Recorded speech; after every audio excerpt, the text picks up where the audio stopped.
Magandang araw mga kaibigan.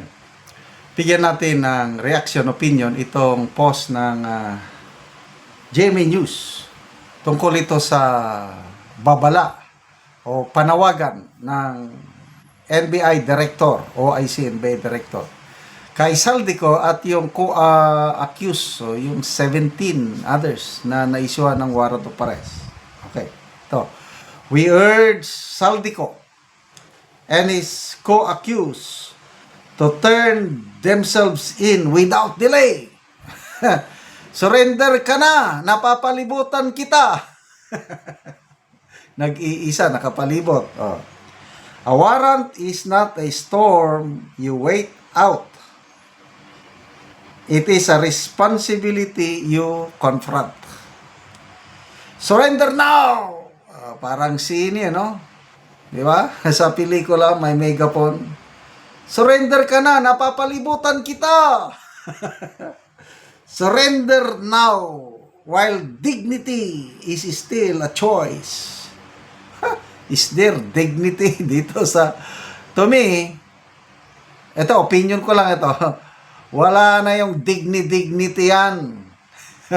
Sa kalagayan ni Saldico, it's more of a survival. Dignity sa inyong muka. Surrender now, while dignity is still a choice and not a consequence. Hiding will not change the evidence, the charges, or the reach of the law. Ang galing, no? The NBI stands ready to take them into custody safely and lawfully, but we remind them, courage is shown not by escape, but by facing justice head-on. Justice head-on, ha? Oh. So, bago ako magbigay ng comment dito kay Saldico, and then maalala ko tuloy si DG Bantag. 3 years na siyang nagtatago. Anong sabi ng DOJ Secretary noon? Ganito rin my feelers kami. Magso-surrender siya. After many months, wala mang nag-surrender. Tapos later on, sabi na alam na namin kung saan siya nagtatago. Alam namin, sino bang nagsabi? Yung spokesperson nila, Clabano. Alam namin kung nasaan siya. Kaya lang, medyo nag-iingat lang kay marami siyang, madugo kung something like that. Oh. Ayun, dalawa pa lang, iguro general, nauna si DG Bantag, pangalawa si General Domingo. Inakusahan din tungkol sa pagkasangkot sa pinagbabawal na pulburo. So, hustisya, sabi daw, hustisya. DG Bantag, before pa na nag-issue ang warrant of arrest, sabi niya, I will not turn in myself, I will not surrender, sinabi niya. Wala akong hustisyang makukuha. So, depende kasi yan yung justice, perception. Kung masense ng tao nga there is justice, maybe he will turn in himself.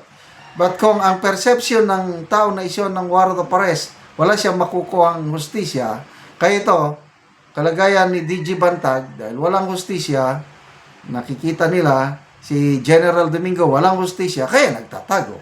So, yan ang challenge. Bakit hindi nila mahuli-huli hanggang ngayon si General Bantag at General Domingo? Nasaan sila? I don't know. Although, few months ago, July, may nakausap akong taga Cordillera. Nung nakita niya, naka-t-shirt kasi ako ng DG Bantag. Yung sa International Warriors, Igorot International, parang gano'n. T-shirt ko, binigay nila. Lumapit siya, nagpakilala, taga Cordillera.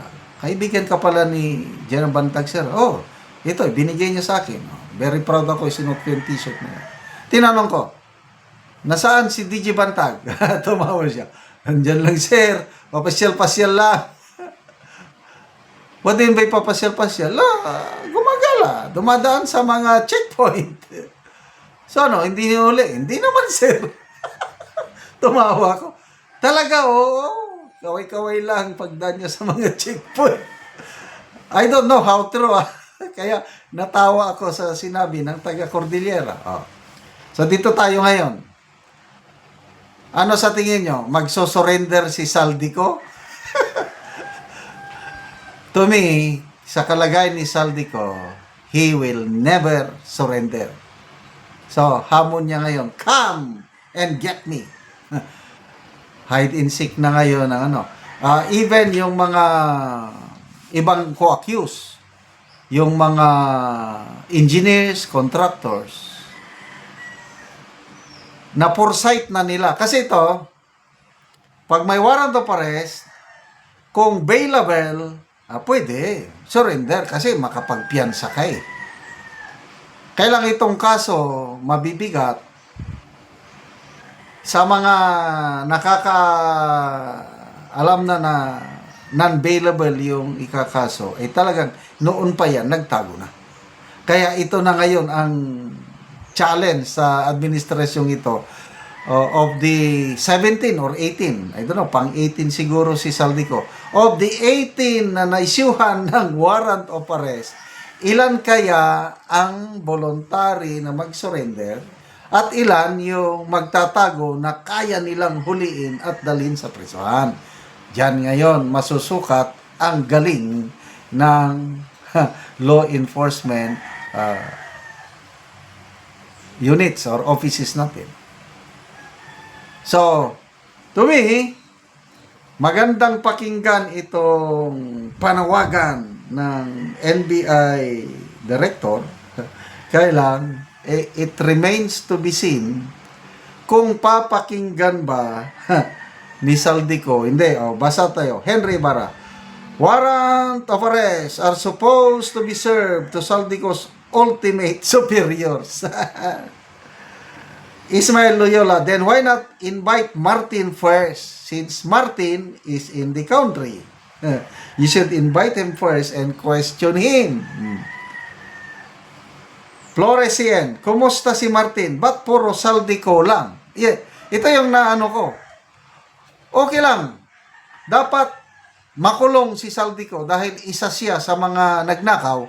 Kailang ang taong bayan ng persepsyon, hindi si Saldico lang. Marami pang nasa taas niya na dapat ninyong kasuhan at ikulong. Yan ngayon ang challenge sa administrasyong ito. Salamat mga kaibigan sa inyong pagsubaybay sa ating channel. Nakakatulong kayo ng malaki sa tribong Talandig at namimigay tayo, galing sa sweldo natin, namimigay tayo ng libreng yero at pako para itong tribong ito makapagpatayo naman ng mas maayos na tirahan. Panoorin nyo ang video na ito. Karon mo na ni ang ngero nga ipanghatag sa mga tao nga kadtong mga daot ng ilang balay. So mo na ni siya mga lansang, plinsin, so yero. So muna ni sila ang matabangan karon. Sumupod ni si nanay. Ang pila na edad nimo nay? 86 ka na.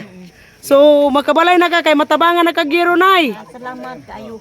Oo. Manalangin sa Ginoo. Oo nanay. So lipay kay si nanay nga matagaan ikaw kol. Ay, samot ko lipay kay di naman ko pakupalit og sin kay matay trabaho. Kuha na kay trabaho. Salamat ni Sir Gyud kay Oo. Salamat. Oo. So 86 na si nanay. So matabangan siya o gero kay balayan siya. So nalipay si nanay mo na ni ang gero nga ipanghatag mga lansa. Ginoo. Nanay. Hanggang siyan. So kining gi-deliver karon nga yero 500 ni siya ka buok. So kuan gyud dagan pa gyud ang mga balay nga matabangan nga nagkinahanglan og tabang karon.